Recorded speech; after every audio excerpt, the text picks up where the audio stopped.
Hello and welcome to the Daily News Simplified, the why, what and how of newspaper reading. Today we will discuss the daily edition of the Hindu newspaper dated 22nd August 2018. So let's start. The article on page number 1 is related to the central government's response on firecracker bans in Supreme Court. So this will form a part of the environment and ecology in the paper 3 of the General Studies mains. However, it also forms a part of General Studies paper 2 because right to clean environment has been recognized by the Supreme Court under the Article 21. And previously in the year 2015, a question was asked in the General Studies paper 2. And the question read, does the right to clean environment entail legal regulations on burning crackers during Diwali? Discuss in the light of Article 21 of the Indian Constitution and judgments of the Apex Court in this regard. So let us try to understand what is the central government's point of view regarding the ban of firecrackers. Now the central government has ruled out a total ban on the firecrackers. However, let us understand the background of this news article. So last year, the Supreme Court had suspended the sale of firecrackers in Delhi and NCR. And it was done in order to test its effect on the health of citizens and steadily deteriorating air quality in Delhi and NCR. And the current context is that the Supreme Court has received a bunch of applications, and these applications seek a complete nationwide ban on the use and manufacture of firecrackers. So the central government has filed a response in the Supreme Court related to these applications or the PILs. Now in this response, the central government has provided certain alternatives in order to reduce the pollution caused by firecrackers. So let us understand those alternatives or the suggestions of the central government one by one. So the central government in its response has ruled out a national ban on firecrackers and has instead suggested the production of green crackers. So the central government is not in favor of a nationwide ban on firecrackers, and it has provided for use of green crackers instead of the traditional firecrackers which cause pollution and deterioration of the air quality.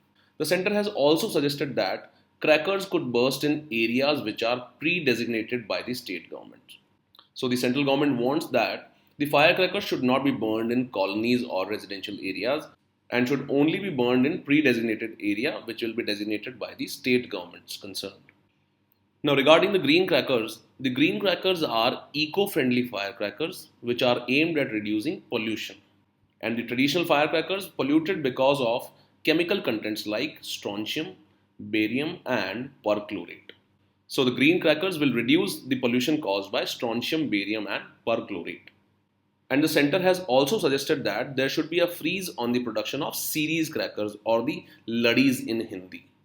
So the central government wants a ban on series crackers and ladis.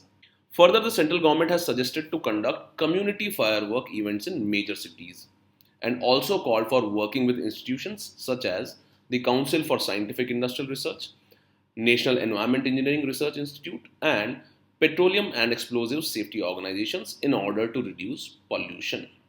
So the central government is working with these institutions and has suggested community fireworks in major cities. Now the central government has also suggested the setting up of raw material characterization facilities. And this has been done in order to check the presence of high content of unburned material or poor raw material in the crackers. And you should know that the unburned material or poor raw material is the main cause of pollution in crackers.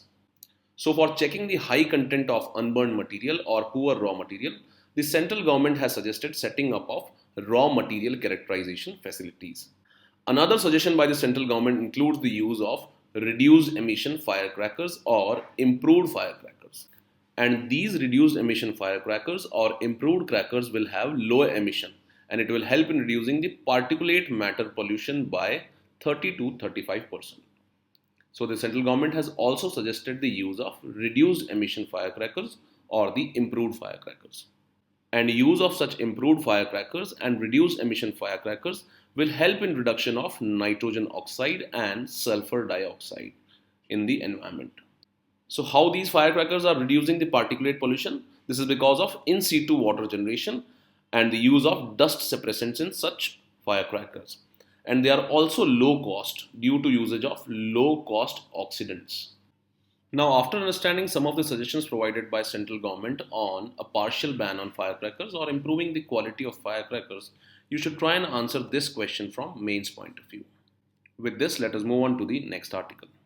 Now, this article on page number 1 is related to the scrapping of NOTA or none of the above option in the Rajya Sabha poll. So, this will form a part of the General Studies paper 2 under the topic Parliament and its functioning, and it is related to the election process of members of Rajya Sabha.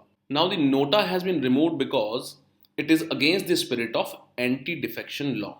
So, previously in the year 2013, a question was asked in the GS paper 2 which was related to the anti-defection law. And the question read, the role of individual MPs or the member of parliament has diminished over the years, and as a result, healthy constructive debates on policy issues are not usually witnessed. How far can this be attributed to the anti-defection law, which was legislated but with a different intention? So let us try to understand what are the arguments that have been provided by the Supreme Court in scrapping the NOTA for Rajya Sabha polls. Now, this article is in news because the Supreme Court has scrapped the use of NOTA or none of the above option for Rajya Sabha polls, and it has observed that it will usher back the satin of defections. This means that it will lead to increased defections because of the none of the above options. And by defections, we mean that a person who is elected from one particular political party does not function in accordance with the principles of that political party and uses money and indulges in corruption to favor the other or the opposite political party. So, to curb the menace of defections, the anti-defection law was created. Now, let us try to understand the observations of Supreme Court in scrapping the NOTA option for Rajya Sabha polls. The Supreme Court has observed that the NOTA option is meant only for universal adult suffrage or direct elections, and it is not meant for elections held by the system of proportional representation by the means of single transferable vote, as is done in the Rajya Sabha. So the Supreme Court has observed that the NOTA option is only meant for direct elections and is not meant for indirect elections by the way of proportional representation, as is done in the Rajya Sabha election. Further, the court has pointed out that in voting in Rajya Sabha elections, there is a whip and the elector is bound to obey the command of the party. So the Supreme Court has observed that a member of a political party has to obey the command of that political party during the Rajya Sabha elections, and he cannot go against the will of the party in the Rajya Sabha polls. Further, the court has observed that the party discipline in this kind of election is of extreme significance. So the Supreme Court has observed that the party discipline, or it is important for a member of a political party to follow the principles of that party in the election in Rajya Sabha. And this is because the Supreme Court has observed that the party discipline is very important for the existence of the political party system. Further, the court has observed that this kind of party discipline is essential in parliamentary democracy.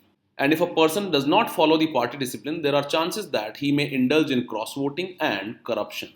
So, one of the reasons of removing NOTA in the Rajya Sabha elections is to enforce the party discipline, which is important for parliamentary democracy, and it will help in curbing the cross voting by use of money and corruption in the Rajya Sabha polls. Further, the court has observed that NOTA's use in indirect election, as in Rajya Sabha, would run counter to the discipline expected from an elector under the 10th schedule or the anti-defection law. The court has further observed that the introduction of NOTA in Rajya Sabha polls will be counterproductive to the basic grammar or the basic objective of the law of disqualification on the ground of defections.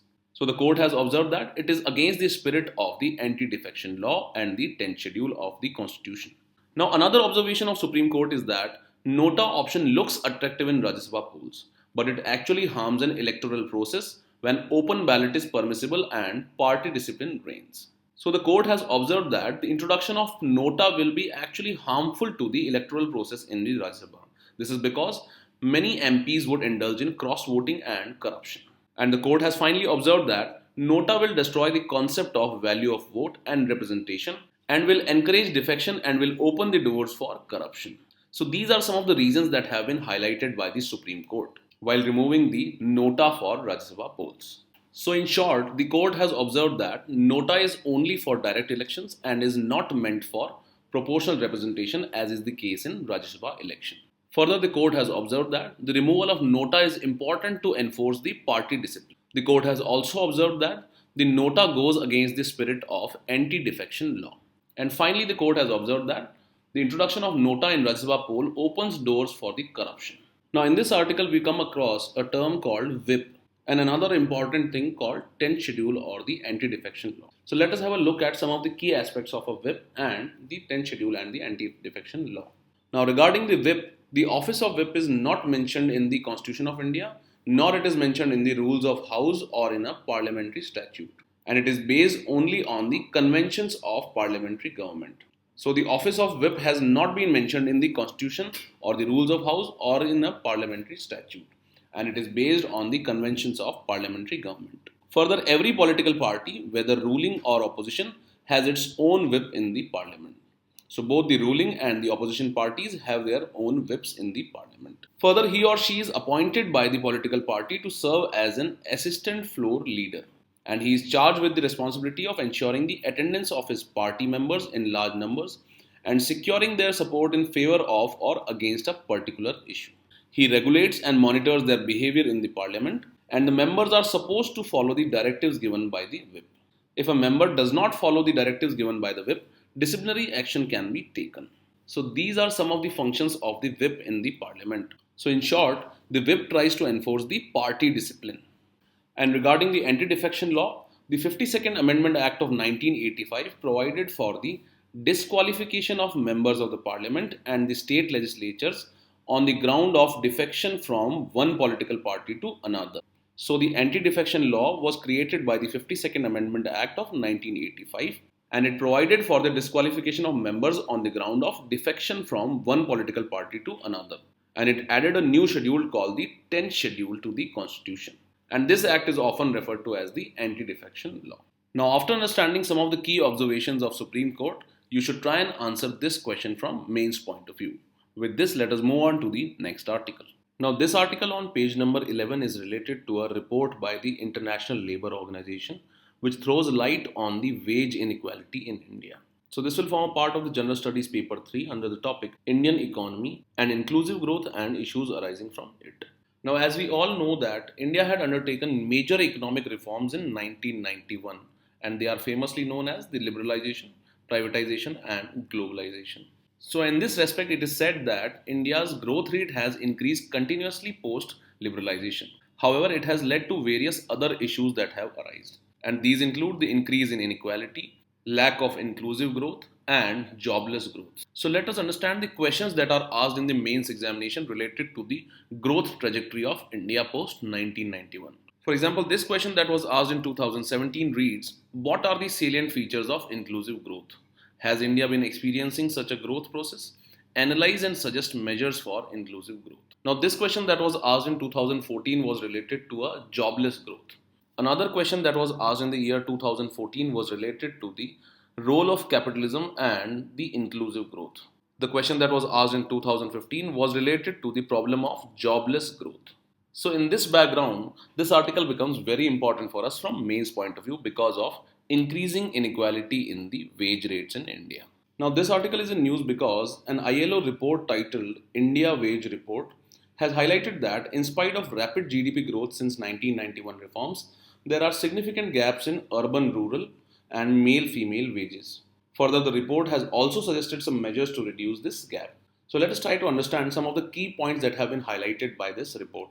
Some of the positive aspects highlighted by this report are, first, the report says that over the last 2 decades, economic reforms have contributed to strong economic growth, and the GDP in India has increased at an annual average rate of 7% since 1993. The second positive aspect highlighted by this report is that this high rate of economic growth has been accompanied by a substantial decline in India's poverty rate and changes in the employment pattern. And highlighting the changes in the employment pattern, the report says that the jobs in service sector and industry are increasing, and there is a declining share in the employment in agriculture. Thirdly, the report says that the real average daily wages almost doubled between 1993 to 94 and 2011-12. The report says that the increase in wages has been more rapid in rural than in urban areas. And the report also says that the wages have increased rapidly for casual workers as compared to the regular workers. Also, the average wages increased more rapidly for women as compared to the men, and it has increased faster in the unorganized sector as compared to the organized sector. So these are some of the positive points that have been highlighted by the ILO or the International Labour Organization's report. Now let us understand some of the concerns raised by the ILO report. The report says that low pay and wage inequality remain a serious challenge to India's path to achieving decent working conditions and inclusive growth. Now, regarding the low pay, the report says that in 2011 and 12, the average wage in India was about rupees 247, and the average wage of casual worker was estimated to be about 143 rupees per day. Now, the average wage of casual workers was low as compared to the minimum wage, that is rupees 176 per day. And as we know that the minimum wage has been decided by the central government, which is rupees 176. However, this minimum wage is not binding on all the areas of employment. That is why the casual workers are earning less than the minimum wage, and which is rupees 143 as compared to the minimum wage of rupees 176. Further, the report says that only a limited number of regular and salaried workers, and that too mostly in the urban areas, and highly skilled professionals earn substantially higher average wages as compared to the other regular workers. Further, the report says that overall, 33% of wage workers are paid less than the indicative national minimum wage, which is the rupees 176 per day. So about 33% of the wage workers earn less than the minimum wages, that is rupees 176. Now, regarding the wage inequality, the report says that though daily wages have nearly doubled in absolute terms from 1993 to 2012, however, there are significant gaps in urban, rural, and male female wages. So, with the help of this graph, let us understand the urban rural divide and the gender gap. So, the report says that in the year 2011 and 12, an average worker still earned more than twice of a rural worker. This can be seen in the map here. The gap in the urban wages, which are shown in the red, and the increase in rural wages has been shown in blue. And as is visible from the graph, there is considerable difference between the urban and rural wage. However, this gap has now increased, as can be seen in this map. So the gap between the urban and the rural wages is increasing continuously. However, with regard to male-female wage inequality, the report says that there has been a decline in the difference between the daily wages of men and women. For example, the difference between the wage of men and women in percentage terms was 48% in the year 1994, and it has now reduced to 34% in the year 2012. However, the gap in men and women wage is still above the global average of 23%. As can be seen here, in 2012, the gap in men and women wage was 34%, and it is higher as compared to the global average of 23%. So the report has observed that there is urban-rural divide in the wages, and also there is a considerable gender gap in wage.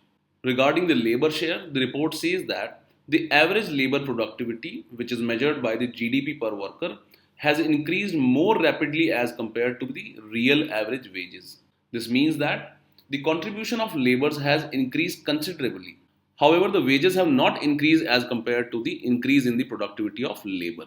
And due to this, India's labor share has declined. And we should understand that the labor share refers to the proportion of national income which goes into labor compensation, as opposed to the capital or the landowners. This means that a larger share of income is going to a few people and the capital owners, and is not going to the laborers. And that is why India's labor share has declined considerably. Regarding the suggestions to improve this situation, the report says that there is a need for stronger implementation of minimum wage laws and boosting frameworks for collective bargaining are needed. Further, the report says that there is a need to enact the Code on Wages Bill 2017. Now, after understanding some of the issues highlighted by the International Labour Organization's report, you should try and practice this question from the mains point of view. And with this, let us move on to the next article. This article on page number 7 is related to the Kerala government's request to the GST Council to impose cess on the state GST. So this will form a part of the preliminary examination syllabus under the topic Economic Development. Now this article is in news because the Kerala government is seeking to impose 10% cess on the state GST. And the state also wants to increase its borrowing limit from present 3 to 4.5% of the gross state domestic product or GSDP. And the Kerala government wants to impose a 10% cess on state GST and an increase in the borrowing limit because it wants to raise sufficient resources for the post-floods construction or post-floods reconstruction. Let us understand what is a cess. So simply a cess is considered to be a tax on tax, and it is levied by the government for specific purpose. So the term specific purpose is important related to the cess. For example, a cess related to health and education, which is equal to 4%, is applicable on all major taxes. So the central government has imposed cess related to the health and education, and which is a specific purpose. Further, another important aspect of cess is that the cess collected for a particular reason has to go towards the purpose for which it was charged, and it cannot be used for or diverted for other purposes. This means that the cess which is collected for a specific purpose has to be spent for that specific purpose, and it cannot be diverted for other purposes. Now let us understand how is a cess different from a tax. So any tax which is collected by the government goes into the Consolidated Fund of India. However, it can be allocated for any purpose. And the cess is different from tax because it may initially get credited to the Consolidated Fund of India, but it has to be ultimately used for a purpose for which it is imposed, and it cannot be used for any other purpose. So this is an important point that should be noted with regards to difference between a cess and a tax. Now let us understand the cess that has been imposed under GST. Now the GST cess is a compensation cess levied under goods and services on intra-state supply of goods and service and interstate supply of goods and service. The GST cess is imposed on certain notified demerit goods, for example, the pan masala, cigarettes, or coal. Coal is also a demerit good because it creates environmental pollution.